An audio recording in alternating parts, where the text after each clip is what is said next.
In this episode, we'll dig into why chasing approval keeps you weak and how cultivating respect gives you leverage, safety, and results. Through a Machiavellian lens, we'll separate warmth from worth, explore the mechanics of authority, and learn how to set boundaries without becoming a tyrant. If you've ever felt drained by people-pleasing, this is your blueprint to step out of the crowd and step into command. Needing to be liked is not kindness. It's currency you hand to other people to spend against you. The moment they sense you depend on their approval, you've told them the price of your cooperation, your time, even your self-image. Machiavelli understood this centuries ago. Affection is unstable and exploitable, while respect is cold, repeatable, and useful. Liking is weather, respect is architecture. When you orient your choices around whether others will like you, you place your steering wheel in their hands and call it virtue. Notice how the trap forms. It starts with small trades. You answer messages instantly because you don't want to seem rude. You add extra explanations so no one misreads you. You soften a no into a maybe, then into a reluctant yes, because you'd rather carry the inconvenience than carry someone's brief disappointment. Each decision seems harmless, but every time you signal, "I need you to think well of me," you silently teach others that pressure works. They push again next time, a little harder. You comply again, a little faster. Soon you're tired, resentful, and, ironically, less liked, because neediness undermines the very warmth you're trying to buy. Being liked is also fantastically volatile. People like you when you fulfill their immediate preference. They like you less when you don't. Preferences change hourly. A leader who chases approval will lurch from policy to policy and still be criticized for inconsistency. A friend who chases approval becomes a mirror, reflective, agreeable, and forgettable. The person who commands respect, by contrast, operates from standards. Standards don't swing with mood, they create predictability. People might not always like the outcome, but they can orient around it. Respect accumulates interest precisely because it doesn't beg for it. Start by spotting your approval tells over-explaining is the most common. You write paragraphs to justify a perfectly reasonable decision. You're not informing, you're pleading not to be misjudged. Another tell is compulsive check-ins, just making sure this is okay, which transfer authority to the other person by default. Apology inflation is a third. Sorry, I know you're busy, I hate to bother you, I totally get it if not. This sounds polite but functions as an invitation to disregard you. If your boundary arrives wrapped in self-doubt, people will open the wrapping and throw away the boundary. Replace these tells with economy, say less and mean more. That won't work for me. I'm available Thursday 10 to 12. Let's revisit after the numbers are in. Minimal words force your listener to engage with the decision rather than with your self-consciousness. It's not coldness, it's clarity. Clarity is the soil where respect grows. A second layer is to rewire your reflex around friction. Approval seekers treat friction as proof something is wrong. Machiavellians treat controlled friction as proof a real boundary exists. If saying no never produces pushback, you probably aren't saying no where it matters. Let a little silence sit after you state a boundary. Watch the negotiation tactics unfold.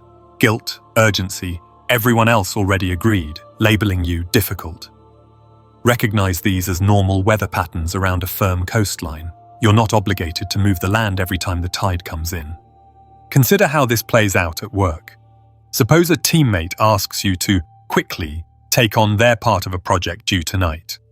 If your habit is to win points by being helpful, you'll accept and silently teach them that your time costs nothing.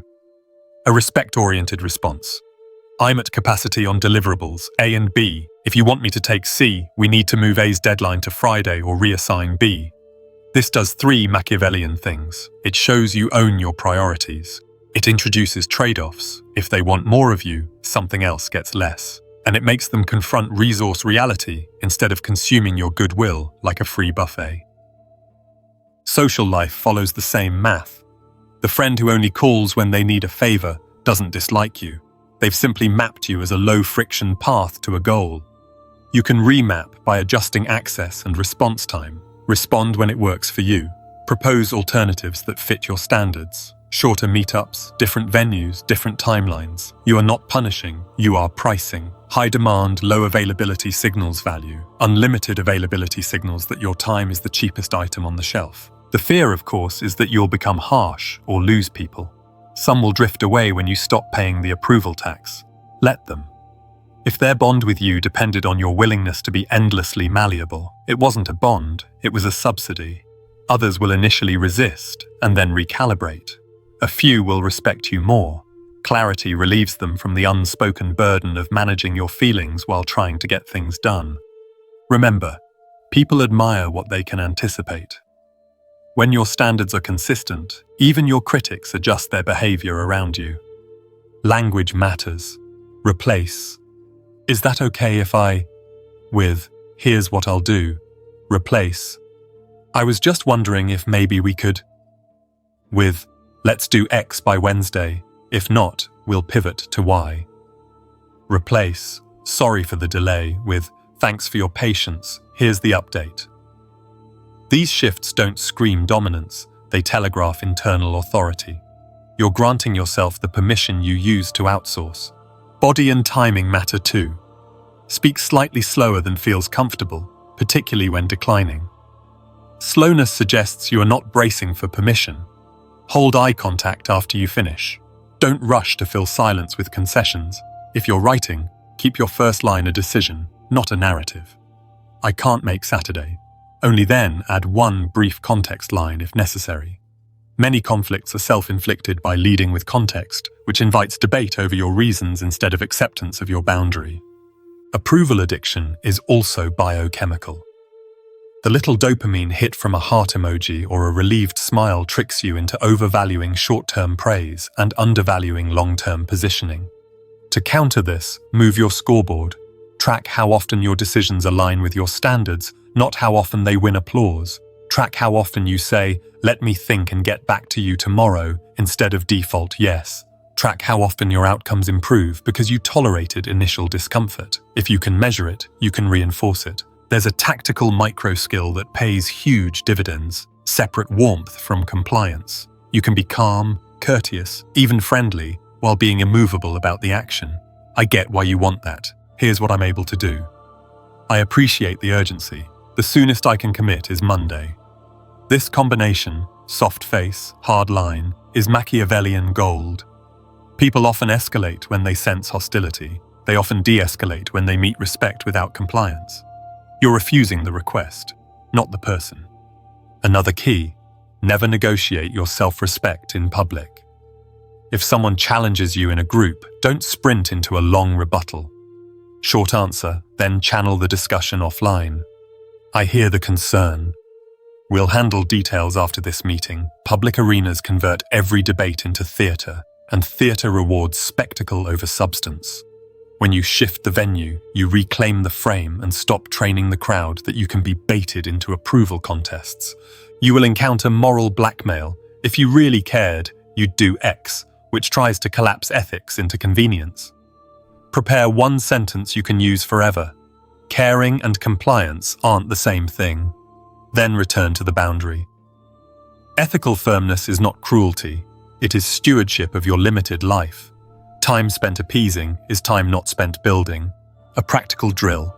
For the next 7 days, delay every non-urgent yes by 24 hours. When asked for something, say, let me look at my commitments and get back to you tomorrow. This single habit breaks the reflex loop. It creates space to evaluate trade-offs, and it teaches others that your default is deliberation, not desperation. You'll be surprised how many urgent requests evaporate when they can't harvest your immediate compliance. Calibrate your reputation intentionally. Pick 5 traits you want associated with your name, e.g., keeps promises, doesn't chase, clear deadlines, private about conflict, unmoved by flattery. Practice tiny behaviors that make each trait visibly true. Reputations harden around repeated, observable moments, not declarations. When your reputation says you are not moved by coaxing, people stop wasting energy on coaxing and align with your terms. Be prepared for the pivot point that feels cold. It isn't. It's the phase where you withdraw the sugar that kept poor dynamics alive. You'll feel guilt. Interpret it as a signal that you're exiting a role, not betraying a value. Ask, if I do this, do I like the precedent I'm setting? If the answer is no, decline. One principled refusal is worth 100 cheerful compliances because it edits your future. Finally, remember the Machiavellian asymmetry. Those who need your approval cannot truly respect you. Those who do not need your approval but consistently deliver, decide, and hold to standards generate a field around them. Others orient to it even when it's inconvenient. Stop treating likability as your shield. It leaks at the first sign of weather. Build the colder thing, a reputation for clarity, consequence, and calm refusal. People may not always like you in the moment, they'll trust your gravity, and gravity moves more than smiles ever will. Respect is built on two load-bearing pillars, firm boundaries that define the game, and visible competence that wins it. Boundaries tell people what is and isn't available from you. Competence proves you're worth orienting around. If one is missing, the other collapses. A person with skill but no boundaries becomes a utility. A person with boundaries but no skill becomes a bureaucrat. The aim is the Machiavellian blend, virtue, skill under pressure with the nerve to protect it. Start with boundaries you can point to, not feelings you hope others will infer. Write them. I respond to non-urgent messages within 24 hours. I don't take meetings without an agenda. Deadlines are dates, not vibes. Put these standards where people can see them, in email footers, onboarding docs, pinned messages, contract clauses, channel descriptions, collaboration briefs. Visibility is part of enforcement. A private standard is easy to ignore and hard to defend. State boundaries in operational terms. No weekend work is vague. Work hours are Monday through Friday, 10 a.m. to 6 p.m. Messages outside that window are answered next business day is enforceable. Don't be late is moral. Meeting starts at 00, doors lock at 05, decisions are made at 55 is mechanical. Replace value judgments with procedures. People fight opinions, they follow rules. Add the pricing function. When someone asks for an exception, quote the cost. I can expedite this by tomorrow. It requires dropping project B or adding a rush fee. Linking requests to trade-offs converts you from approval dispenser to resource manager. Mature operators quickly learn your terms. Immature ones self-select out. Competence is not a resume. It's the recurrence of 3 behaviors. You deliver what you said, at the time you said, under conditions you didn't choose. Practice under simulated pressure so the real thing feels routine.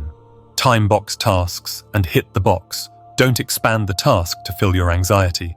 Do after-action reviews in 3 lines. What happened? Why? What changes next time? Put the change in a checklist so the lesson becomes infrastructure, not inspiration.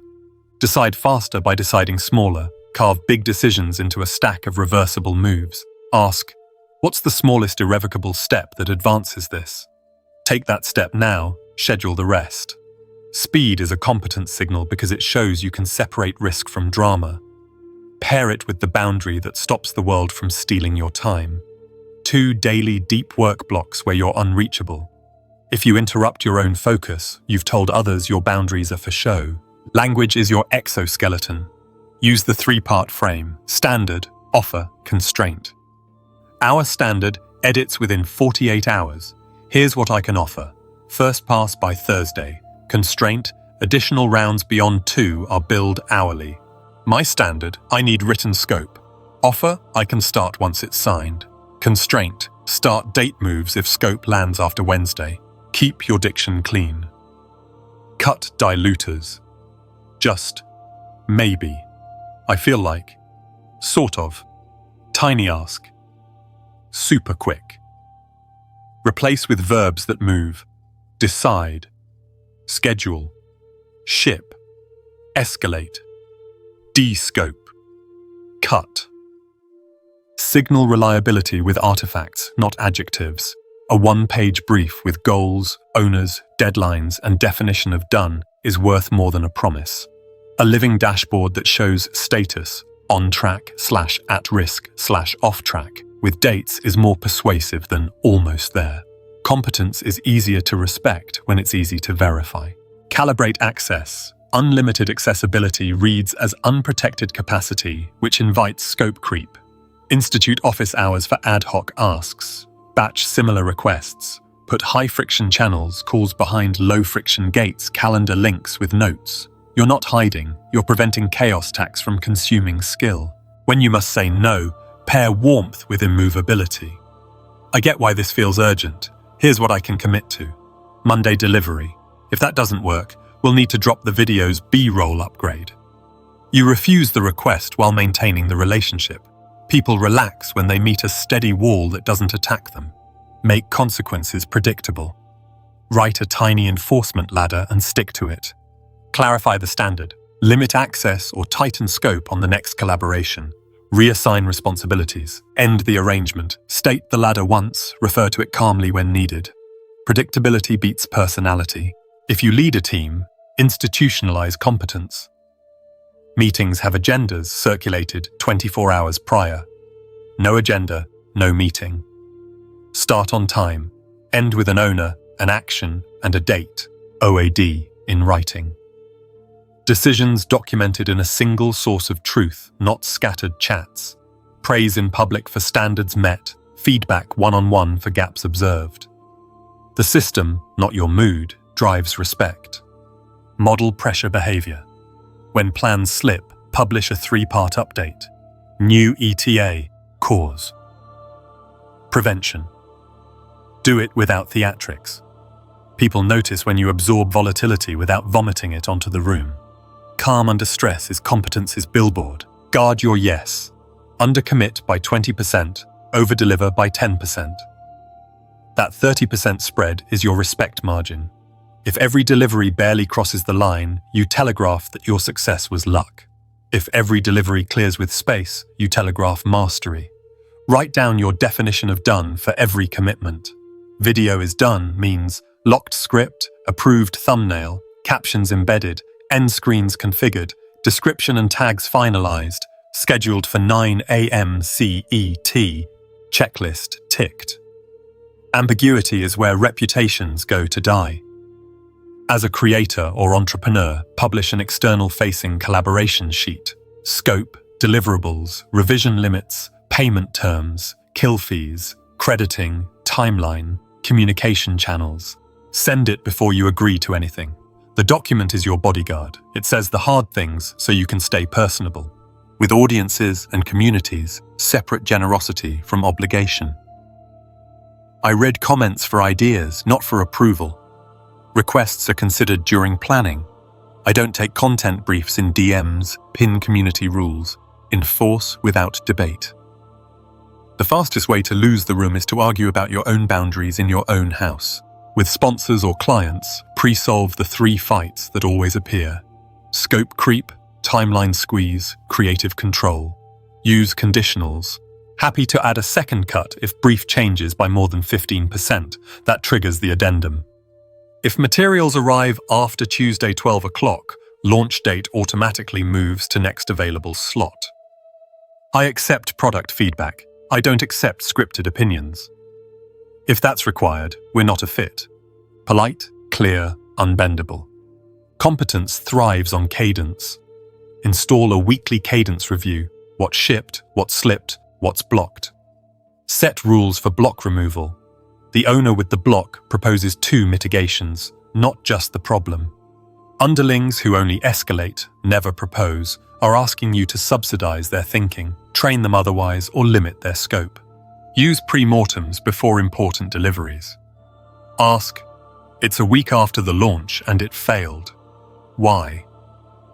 List the top 5 reasons and build countermeasures now.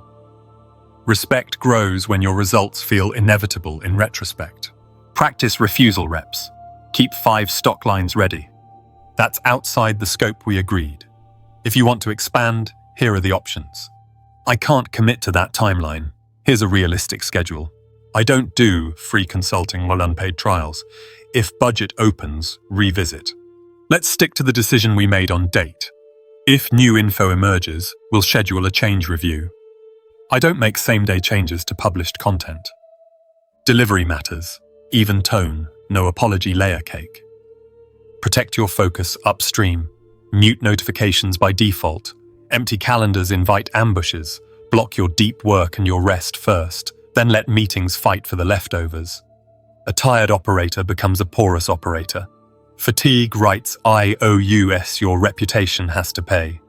Set a personal standard for quality that is both objective and checkable. Choose 3 measurable criteria: error rate, timeliness, and audience impact, and grade your work weekly on a 1 to 5 scale with evidence. 0 typos in captions. Published 9 AM CET sharp. Watch time up 8% week over week. Respect sticks when you can show numbers, not adjectives. When dealing upward, investors, bosses, influential partners hold to the same formula. They may have more power, they don't get more chaos. I understand the priority shift. Here's what moves out to make room. I won't bypass QA. It protects both of us. Powerful people often push because everyone else melts. The first time you don't, they recalibrate. When dealing downward, contractors, assistants, junior partners, teach the system. Give formats and templates, not vibes. Send updates in this template every Tuesday by 1600 hours. Status, risks, needs. Competence is contagious when the process is simple to copy. Build an anti-burn file, scripts and SOPs for situations that used to drain you. Scope change response, late asset response, payment reminder, revision limit reached, collab declined. The less you improvise, the more you conserve composure for the moments that actually require it. Keep exceptions rare and labeled. When you bend, say it out loud. This is a one-time exception because X, standard policy resumes after. If you don't mark the exception, it becomes the new rule by accident. Audit your signals quarterly. What do your response times say about you? What do your calendar and deliverables say? What does your pricing say? If your signals imply unlimited access and discount rates, while your mouth says boundaries and excellence, people will believe the signals. Establish a 2-sentence crisis script. Here's what changed. Here's what we're doing. Then do it. Panic is loud incompetence. Silence is mysterious incompetence. Brief, decisive communication is competence underlined. Practice the small courtesies that lubricate hard standards. Thank people for adjusting. Acknowledge inconvenience. Share reasoning once, then move. Civility increases compliance without payment and approval. Keep one standard higher than anyone expects. It might be punctuality, accuracy, clarity, or postmortems. When people can predict that you're uncompromising in at least one dimension, they generalize that rigor to the rest of you. Measure your week by 4 questions. Did I protect my schedule? Did I ship something real? Did I enforce one boundary? Did I improve one system? If the answers are yes, respect compounds whether anyone likes it or not. If you need a starter pack to implement immediately, publish a 1-page How I Work doc and share it with anyone who collaborates with you. Lock 2 daily focus blocks and route all requests through a single intake form or email. Use OAD in every meeting. Owner, action, date. Write it before you leave. Install a revision cap with paid overage in every agreement. End every commitment with a definition of done checklist. And keep a final sentence ready for the next boundary test. I'm staying with the standard. Then return to the work that proves why your standard matters. Consequences are how standards become real. Without them, boundaries dissolve into suggestions, and your reputation becomes a weather report, moment to moment, mood to mood. You don't need cruelty to enforce. You need clarity, consistency, and a steady hand. Think of it as cold compassion. You care enough about outcomes, people, and your own time to let reality touch behavior. When the rules are known and the results are predictable, most drama evaporates. People adapt to gravity. They rebel against whim. Separate punishment from consequence. Punishment is about your feelings. Consequence is about the agreement. Punishment sounds like, you made me look bad. Consequence sounds like, we agreed on X, Y happened. Per our policy, Z now follows its procedural, not personal. This distinction keeps your spine straight and your voice level. You're protecting the system that protects everyone, not venting. Set the table before you ever have to serve the meal. Announce the standard, the measurement, and the enforcement ladder in advance. Edits within 48 hours, 2 rounds included, additional rounds billed hourly. Meetings begin at 00, doors lock at 05. If you miss 3 starts in a month, you lose speaking time the following month. Community rules, no personal attacks, no spam, warning, 24-hour mute, 7-day mute, ban. Put it in writing where everyone can see it. When enforcement day comes, you're simply following a map you all drew together. Use the 4 Ps: predictable, proportionate, prompt, and professional. Predictable means everyone could have guessed this outcome. Proportionate means the response fits the breach, not your annoyance. Prompt means you address it close to the event while memories are fresh. Professional means low volume, low adjective, high specificity. You're a surgeon, not a brawler. Keep a neutral script and reuse it until it feels boring. As agreed on date, the standard is standard. On date, I observed specific behavior evidence. Per our policy, the consequence is consequence. Next step, if repeated, is next step. I'm committed to consistency. This is not personal. It's the same ladder we use for everyone. Here's how you can return to good standing. Repair path. Boredom is a feature. Routine makes enforcement safe for everyone involved. Create an audit trail. Facts beat feelings when things get loud. Track deadlines, deliveries, responses, and decisions in a single source of truth. Use time-stamped messages, task boards, or shared docs. When someone disputes enforcement, you can calmly point to entries instead of arguing memories. The existence of records also changes behavior. People are more careful when they know the tape is rolling. Calibrate your first step to save relationships. Start with clarification, not accusation. Let me restate the standard so we're aligned. If the breach is minor and rare, a light correction suffices. If it repeats, escalate exactly as promised. Consistency is kindness. Nobody wonders where they stand. Inconsistency is cruelty. People can't predict the cost of failure, so they spend energy gaming you instead of improving. Use a simple severity model: impact times recurrence times intent. High impact, repeated intentional violations deserve faster, heavier consequences. Low impact, first-time accidental errors deserve coaching and time to improve. Say this calculus out loud when appropriate. Because this was the first miss and the impact was small, we're treating it as a coaching moment. If it recurs, we'll move to the next rung. Design your consequences around levers that matter: access, scope, timeline, roles, and money. Restrict access: fewer meetings, fewer decision rights. Narrow scope: smaller projects, simpler tasks. Adjust timelines: less rush service, more buffer. Reassign roles: remove ownership, add oversight. Change financial terms: late fees, reduced discounts, paid revisions. These levers correct behavior far more effectively than lectures, private correction, public consistency. Address individuals one-on-one.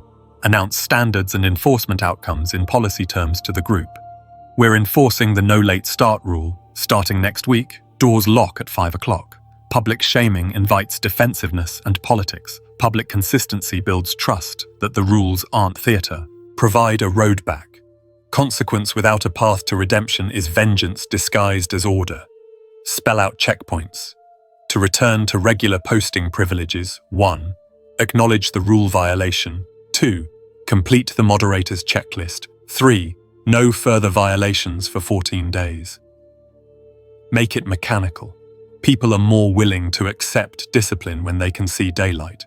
Expect moral blackmail and pre-write your answer. If you cared, you'd make an exception. Response: caring and compliance are different. We're keeping the standard. Here's the option that fits within it. Repeat once, then move to implementation. Your job is not to resolve their feelings. Your job is to uphold the frame. Mark exceptions as exceptions explicitly. I'm making a one-time accommodation because of specific reason. The standard resumes after unlabeled exceptions metastasize into precedents. Labeled exceptions remain rare acts of judgment. Reward loyalty and improvement as visibly as you enforce breaches. If someone takes a consequence, does the work, and returns stronger, advance them. Promote the dependable. Give priority to partners who meet standards without drama. Fear without upside breeds quiet sabotage. Firmness with fairness builds a culture where respect feels rational. Keep a grace budget. Decide in advance how many low-stakes mistakes you'll absorb before escalation, 1 per quarter, 2 per year, etc. Spend it openly. This falls within our grace budget, so no consequence this time. We escalate on the next occurrence. This prevents both hair-trigger enforcement and endless tolerance. Run pre-commitment drills. Before a new partnership or launch, ask, what's the likely breach? What's our first step? What will we say? Rehearse your script. People crack not because the breach is complicated, but because the silence after the breach feels awkward. Practiced lines remove the awkwardness that leads to compromise. Keep your tone cool and your posture open. Sit back, shoulders down, voice slower than normal. The body signals that you're not in a fight, you're in a process. If you're writing, strip emotional adverbs and stick to timestamps, quotes, and agreed documents. Reserve adjectives for praise, use nouns and numbers for enforcement. Do not negotiate mid-enforcement. Once you state the consequence, pause. If there's an appeal process, route to it. Appeals should have rules, new evidence only, decision by someone other than the enforcer, time limit to submit. This keeps perceived fairness high without turning every consequence into a bargaining session. Install a statute of limitations. If you didn't enforce within a reasonable window, you forfeit the right to resurrect the sin later as ammunition. Either address it promptly or let it go. Hoarding grievances to deploy during a conflict is politics, not leadership. Use graduated tools in specific arenas. Work in teams. Tardiness, first instance, clarify start rule. Second, loss of opening presentation slot. Third, performance plan with punctuality metric. Fourth, role change or exit. Missed deadlines. First, add check-in milestones. Second, limit project scope. Third, reassign ownership. Keep contributor status. Fourth, terminate the engagement. Communication failures. First, standardize update cadence and template. Second, require daily end-of-day summaries. Third, remove autonomy on external messaging. Creative collaborations and clients. Scope. Creep. Convert requests into formal change orders with fees and adjusted schedules. If they bypass the process, pause work until the order is signed. Late assets. Project auto-slides to the next open slot. Rush fees apply if launch date must be preserved. Scripted opinions. Decline politely. If insisted, cancel with kill fee. State this on day 1. Communities and audiences, rule violations, warn with rule citation and timestamp. Next time, temporary mute. Next, longer mute, then ban. Log each step in mod notes. Announce policy enforcement periodically without naming individuals. DMs and boundaries. Auto-reply with your intake channel and response window. Repeated boundary pushes get blocked. You are not obliged to litigate your boundary in private messages. Personal life. Chronic lateness. If you're more than 15 minutes late without a heads up, I'll leave and we'll reschedule next time. Then leave once. The pattern stops or the connection resets honestly. Borrowed items. If it isn't returned by Friday, I won't lend again for 6 months. Follow through once, you won't have to twice. Pair consequence with a clean incentive. When someone meets the standard consistently, expand trust. Bigger scope, more autonomy, faster approvals, better rates. The system should feel like an escalator for good behavior, not merely a trapdoor for errors. Protect against escalation games. Some people will provoke to test whether you'll overreact and give them moral cover. Don't. Keep your response smaller than the infraction, yet non-negotiable. We're pausing your posting for 24 hours. Full stop. Calm beats clever. When emotions spike, use the triangle. Facts, arrow, impact, arrow, next step.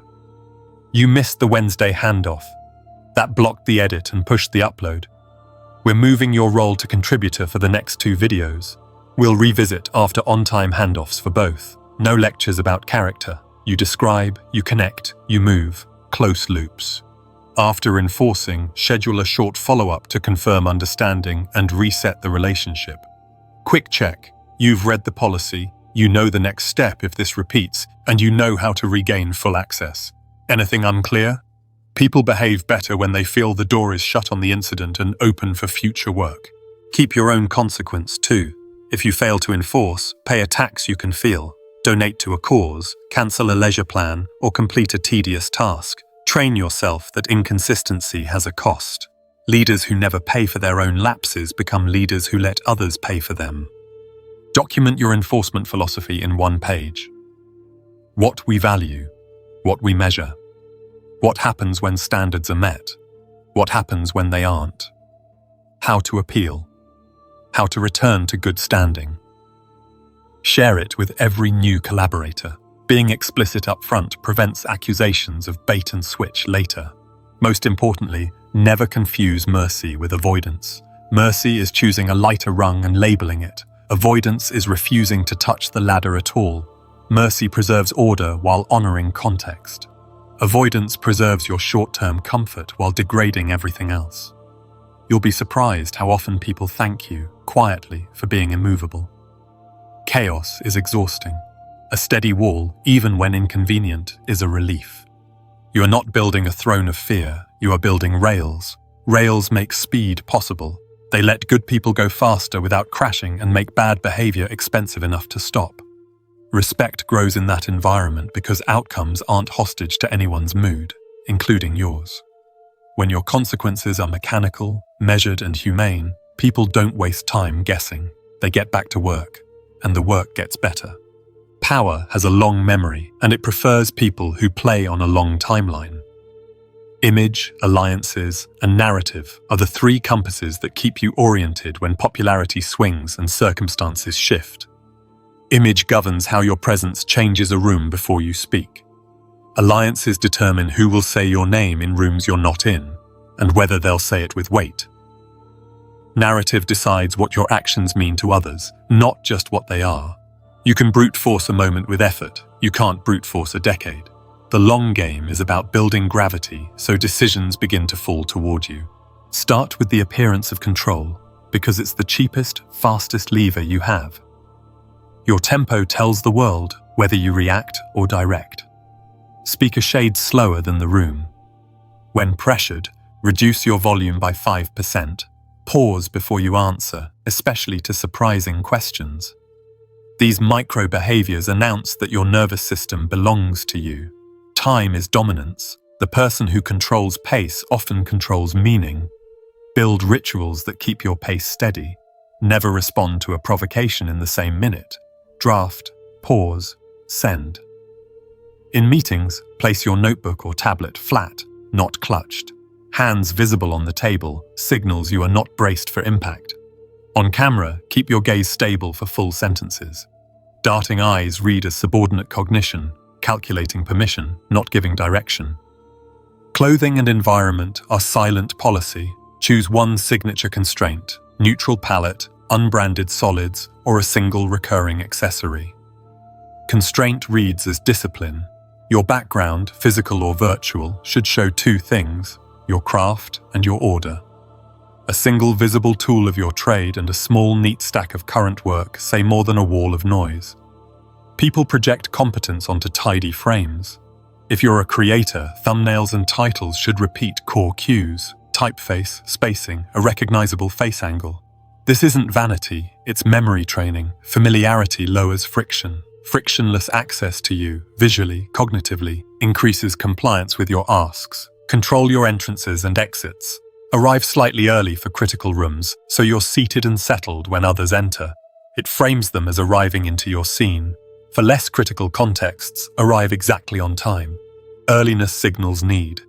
End on your own cue. I have what I need, thank you. Then stand. People remember who ended the meeting because endings are mini decisions. Online, end a live or call at the planned time, even when engagement is peaking. Scarcity beats sprawl. The message is consistent. I keep tempo. Alliances decide whether your image is amplified or isolated. Not all allies serve the same function. Categorize them. You need at least 3 types. Operational allies, they help you ship. Reputational allies, they vouch for you across tribes. And protective allies, they discourage predators from circling. Don't confuse personal warmth with strategic value. Some of your best allies will be cool to you, but fierce for the standard you represent. Recruit slowly, test early, start with small reversible asks. A joint announcement, a short cameo, a tiny co-build. Watch for 3 signals. Do they deliver when nobody is watching? Do they speak about absent partners with care? And do they keep confidences by default? If someone gossip pandas to recruit you, they will gossip panda to exit you. Decline gracefully. You're doing strong work. Our lanes don't overlap enough to add value right now. You don't owe access to everyone who admires you. Maintain alliance hygiene. Keep a quiet ledger of favors extended and favors accepted so the relationship stays reciprocal without bean counting. Every quarter, send short, unasked-for value, a contact intro, a dataset, a line of credit with your audience, a fix to something you noticed. Reciprocity that arrives before it's requested trains people to treat you like infrastructure, not an ATM. Credit generously and specifically in public. People protect what makes them look good. And when an ally faces heat for keeping your standard, spend political capital on them, defense in public, coaching in private. That memory outlasts the quarter. Build a layered circle. Inner circle. 3 to 5 people who can contradict you without punishment and see the unvarnished numbers. Middle circle. Operators who turn decisions into deliverables, compensated such that your success feels like their success. Outer circle. Acquaintances and friendly peers who carry your name to adjacent rooms. Movement between layers should be possible and visible. Static circles stagnate and breed either entitlement or resentment. When you graduate someone inward, announce it with a clear role and a reason. When you rotate someone outward, give them a path to keep winning in a smaller lane. People accept loss of closeness if they keep gain of clarity. Coalitions are different from alliances. They're temporary, goal-specific, and usually diverse across tribes that don't love each other. State the shared objective and expiry date on day 1. We're united to pass this policy, launch this series, change this platform rule. Coalition dissolves after delivery or in 90 days. This prevents drift into personality politics. Choose a single point of contact per org. A coalition with 20 voices isn't a coalition. It's a chorus without a song. Map power horizontally, not merely vertically. Titles are theatre, throughput is truth. Identify who actually moves deadlines, who controls distribution, who sets peer norms. Befriend the scheduler, the mod lead, the ops chief, the quiet PM. Influence hides in logistics. Send them clear packages, one-pagers, clips, concise asks that make their job easier. People who move things remember who simplifies their day, and they move you more often. Narrative is the story other people use to explain you when you're not there. Build it explicitly, then repeat it until it becomes folk wisdom. Choose 3 sentences that fit on a business card and a brainstem. What you always do, your promise. What you never do, your boundary. The principle that makes the first 2 make sense, your why. For example, I keep standards and ship on schedule. I don't chase or argue, I build things that outlast moods. Put these lines in your bio, your about page, your pinned video, your intros on podcasts, the first paragraph of sponsorship decks. Consistency makes echoes. Craft your legend moments, small, public acts that encapsulate the story. End a meeting on time against pressure. Decline a lucrative sponsor that conflicts with your stated principle and say so in 1 line. Publish corrections without defensiveness when you miss. These are narrative anchors.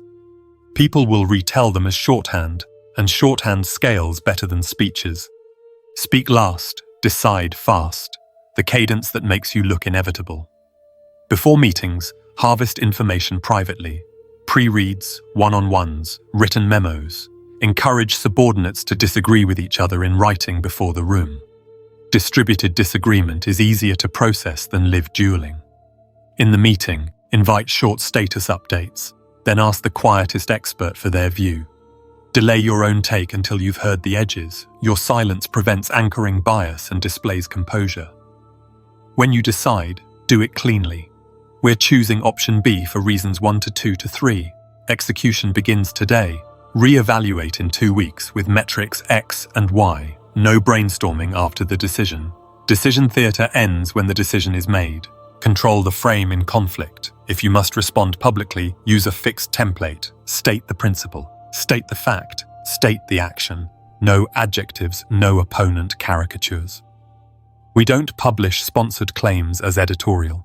The clip was mislabeled for 8 hours. It's corrected, and we've added a pre-launch checklist. Outrage wants you to perform shame or defiance. You will do neither. Calm, brief, and done.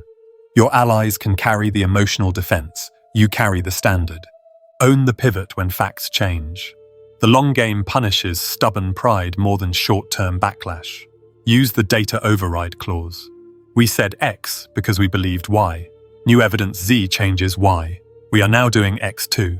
Link the change to your narrative's principle so it reads as integrity, not capitulation.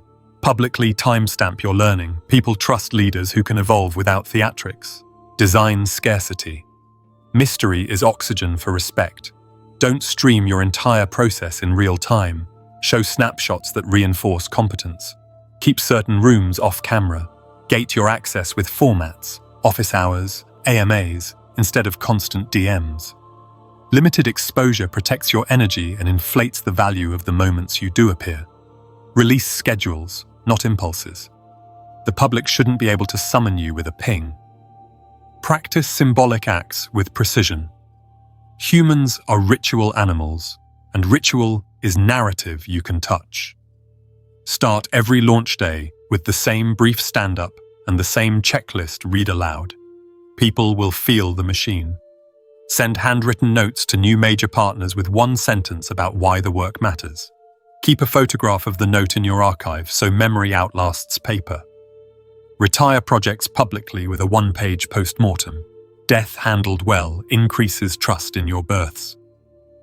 Credit is your strongest currency for alliance maintenance. Name contributors early and often, and use verbs. Aisha designed the pipeline that made this possible, not shout out to Aisha. Verbs tie names to outcomes. When a partner messes up but owns it and repairs quickly, tell that story too. You model your culture, high bar, high grace. People join cultures where their best effort will be seen and their worst day won't be fatal.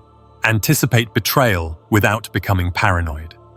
The test isn't whether someone will ever act against your interest. The test is how much damage it can do.